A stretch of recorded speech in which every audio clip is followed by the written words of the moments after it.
How did this random anime become the most watched show on Crunchyroll? The Apothecary Diaries is the second most popular anime on Crunchyroll, but that's after Solo Leveling, and it's currently the #1 anime on live charts, which makes sense because it's been the most watched show for its entire second season. But you're probably wondering, what the heck is this show even about? It's not in Shonen Jump, it's not some crazy rom-com, and it's not even an isekai. Besides the fact that it's always trending, if you're not already watching the Apothecary Diaries, then you probably have zero idea what it's about or how it became insanely popular. That's why in this video, I'd like to share my first impression of the Apothecary Diaries, discuss how it stands out from every other anime, and explain why its unique balance of mystery, politics, and romance has made it one of the most watched shows of 2025. Just be warned that this may contain some spoilers. So let's start with the obvious question. What is the Apothecary Diaries actually about? Basically, the Apothecary Diaries is about Mao Mao, who gets captured by slave traders and works as a handmaid for the Emperor's consorts. She purposefully hides her skills and knowledge to avoid attention, but when it's discovered that she can read and practice medicine, she's promoted to being a food taster and is often employed to solve mysteries and plots of assassination. For example, the first episode follows Mao Mao when she warns one of the Emperor's consorts about her makeup.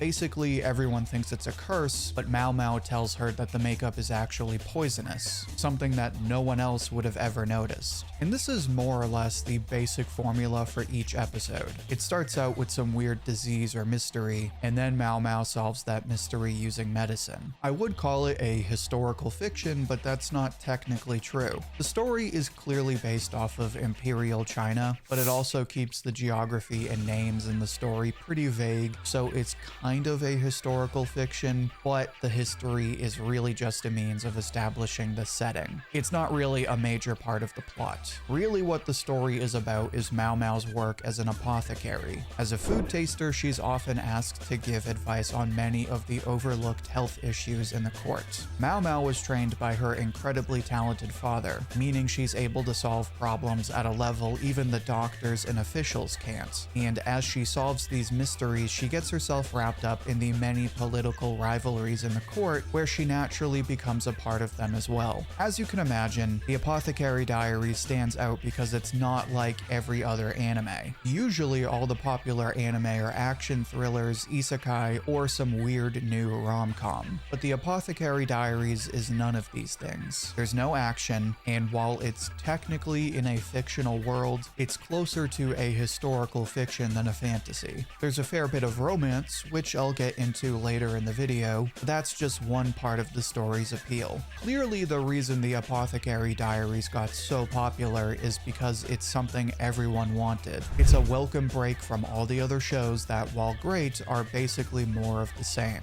And this can be seen in the way the Apothecary Diaries has been adapted more than a few times. But real quick, before I explain that, make sure to join the channel if you're enjoying the video so far. You get custom badges and emojis for our weekly live streams, and you can even pick which series I cover next.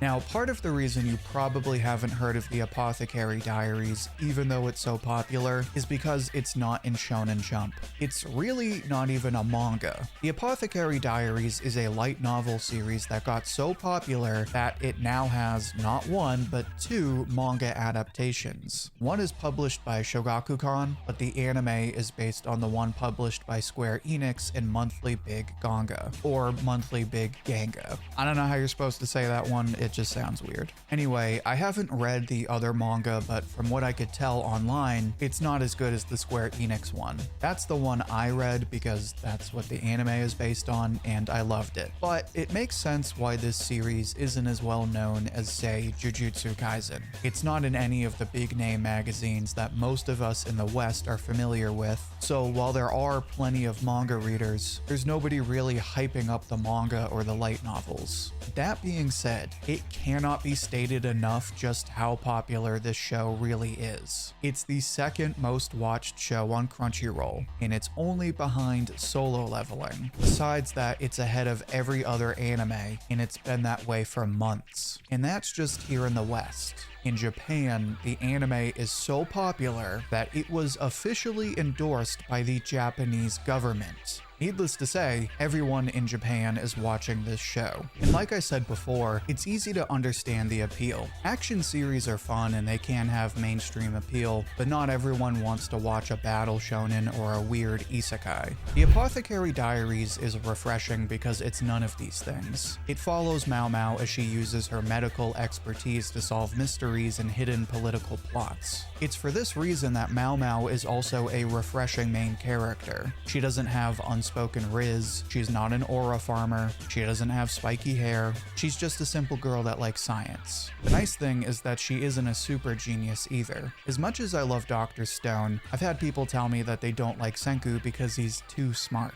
So smart that it feels unrealistic. But Mao Mao's skills are practical. Practical in the sense that she's just as smart as anyone else, but uses the knowledge from her father. And practical in the sense that she isn't writing people's names in a bag of potato chips, or using rocket science to save the world. The kind of science we see in the Apothecary Diaries is the kind of science people can relate to, like brewing herbal tea to cure illnesses. So really, people like Mao Mao because she's a smart character, but not so smart that it's pretentious.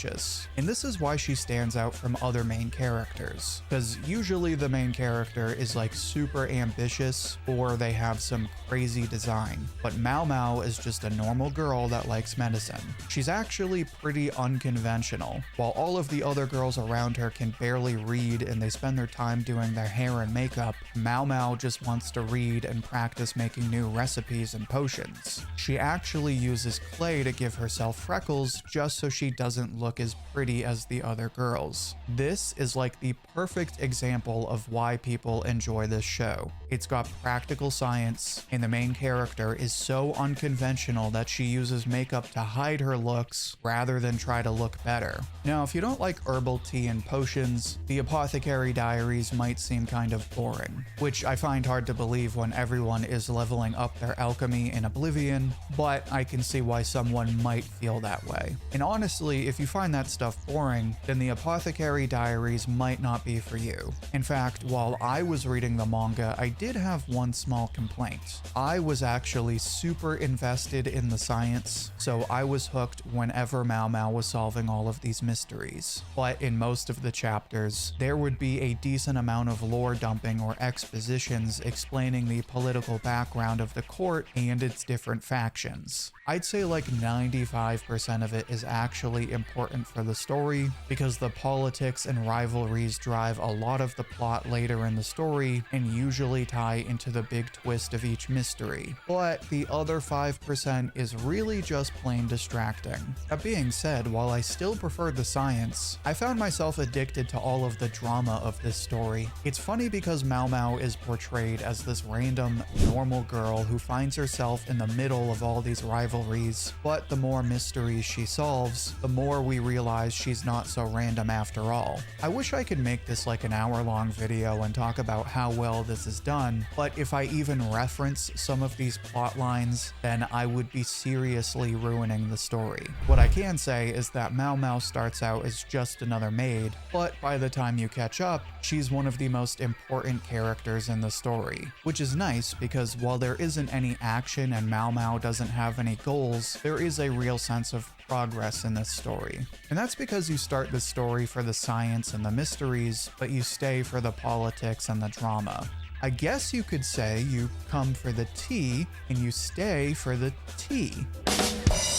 Anyway, my point is that there's a lot going on in the story, and it's easy to find yourself addicted to all of the drama. Like I said before, part of this means there's a decent amount of the show dedicated to explaining the lore, which isn't always critical to know and can feel distracting, but the payoff is totally worth it. Now, while you have a lot of political drama, there's also a lot of romantic drama. Naturally, because this is a story about consorts and concubines, and there's literally dozens of them, this leads to just as many romantic rivalries. You have the main consorts who are competing for the emperor's attention, as well as all of the other girls that are trying to work their way up the ladder to become the next consort. But surprisingly, that's just the surface of the romance in this series. Again, I can't say too much because I would spoil everything, but there's a lot of plot lines with side characters that are secretly in love. And on top of that, there's actually some romantic tension between Mao Mao Mao and the other main character, Jinshi. Jinshi is the eunuch that discovers Mao Mao's smarts and employs her to solve all of these mysteries. Since he can see that Mao Mao clearly doesn't like to be treated like the other girls, Jinshi spends a lot of his free time visiting Mao Mao just so he can tease her. This leads to a sort of give and take between the two, where Jinshi teases Mao Mao even though she's super smart, and Mao Mao bullies Jinshi even though he's a high-ranking official. But that's not completely true. As we soon find out, there's a lot more to Jinshi that makes him stand out from the other officials in the court. In fact, there's a lot of subtle hints that lead us to believe he's not really who he says he is. As you can see, Jinshi is another big appeal of this show. Not only does he add to the mystery and drama with his mysterious personality and hidden past, but he also challenges Mao Mao and builds this charming chemistry with her where the two are constantly relying on and teasing each other. So while not technically at first, the Apothecary Diaries does have a lot of romantic plot lines. And this chemistry between the two main characters does lead to a lot of drama later in the story. Add in all of the political drama between the different factions and all of the mysteries and cool science, and it's easy to see why the Apothecary Diaries is instantly addicting. It's got a fun premise that makes it stand out from everything else, and it's got plenty of drama that slowly builds up as the story progresses. For all of these reasons, it makes perfect sense why the Apothecary Diaries is the most watched anime, and the anime you need to watch next. But what do you think? How would you rate this show? How does it compare to other series? Share your thoughts and see what everyone else has to think down in the comments. I'll pick my favorite and share it as comment of the week on my community tab. And don't forget to become a channel member. You'll get custom badges and emojis, you can pick which series I cover next, and you can even get credited in my next video. Also check out my other reviews, which you can find in the playlist linked right here. Until then, thank you for watching, and I hope to hear from you soon.